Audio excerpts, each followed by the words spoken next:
चल हो जा शुरू। केसरिया से मन जोगी हुआ रे, दिल झूमे देखो पतवारा हुआ रे, दिल झूमे देखो पतवारा हुआ रे। हर पल मनाओ केसरी त्योहार। विमल, बोलो जुबान Kesari. No, I think it's very encouraging, very satisfying, and the entire credit goes to Prime Minister Narendra Modi for having created a milieu which has enabled such a huge voter turnout, which was virtually unimaginable till a few years ago as far as the Kashmir Valley is concerned.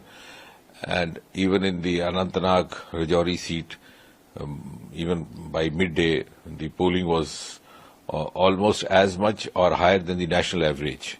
So I'm sure last time it was 59% to 60%, the national average almost same in the Baramulla constituency alone. And this is also, I think, a vindication of the fact that the elections so far in the Kashmir Valley, particularly the last 2-3 decades, were happening in a very limited atmosphere. The voter turnout was very limited, sometimes 10%, sometimes even lesser than that. And the MPs, the MLAs, the governments would get elected election after election through a limited voter turnout, which actually did not present a representative character of the member who was elected. But perhaps it suited the dynastic political parties of Kashmir Valley because it enabled them to continue their dynasty rule generation after generation. So to that extent, I would rather say in a single sentence that Prime Minister Modi has given Kashmir the true essence of democracy. And it's being reflected not only in the ongoing Lok Sabha general elections, which are happening first time after the abrogation of Article 370, but also in the fact that if you look back over the last 10 years, it was Prime Minister Modi who for the first time introduced district development councils in Jammu and Kashmir, which were not there, in spite of the fact that they were there in every other state of the country. But maybe the then ruling parties there did not find it to their interest.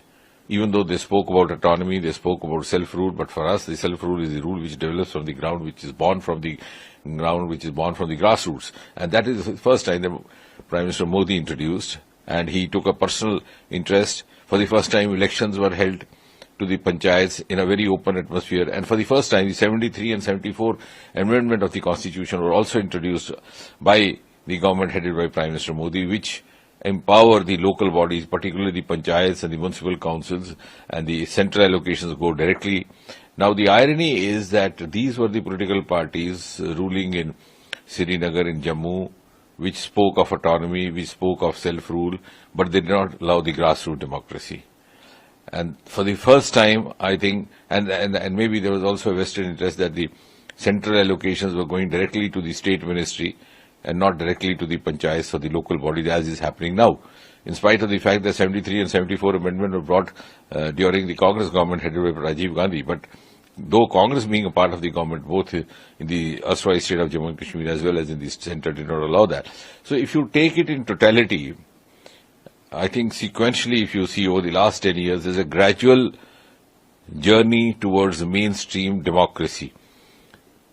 And today, we can say with reasonable amount of confidence that Jammu and Kashmir is actually a part of, an absolute part of the mainstream democracy of India. And the huge turnout is also indicative of the declining dynasty politics in Kashmir Valley and in Jammu and Kashmir as a whole.